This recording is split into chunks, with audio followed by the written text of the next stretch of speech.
প্রশ্নই ওঠে না। এই যে সাজ্জাদকে ধরা হলো, গ্রেফতার করা হলো, আমি মনে করি এটা বাকিগুলোর জন্য একটা মেসেজ, একটা খুব স্ট্রং মেসেজ।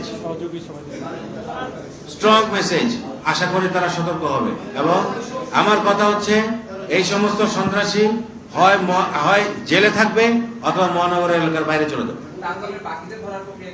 অবশ্যই এই কয়েকদিন আগেও বাইজিৎ থানা এলাকা থেকে বাইজিদের ওসি তার দলের 3 জন লোককে ধরেছে, 2টো বিদেশি পিস্তল সহ। এই প্রচেষ্টা এবং এই আমাদের যে কার্যক্রম, এটা ভবিষ্যতে আরো বেগবান হবে। এবং এই লোককে ধরা পড়েছে, ওর কাছ থেকে তো আমরা ইনফরমেশন আরো পাবো, আরো ধরা পাবো। ওর স্ত্রী আছে 25-26 জন। তো মোটামুটি আছে, সবারই আপনার আছে, সহযোগিতা আছে আশ্রয় প্রশ্রয় দেওয়ার ব্যাপারে।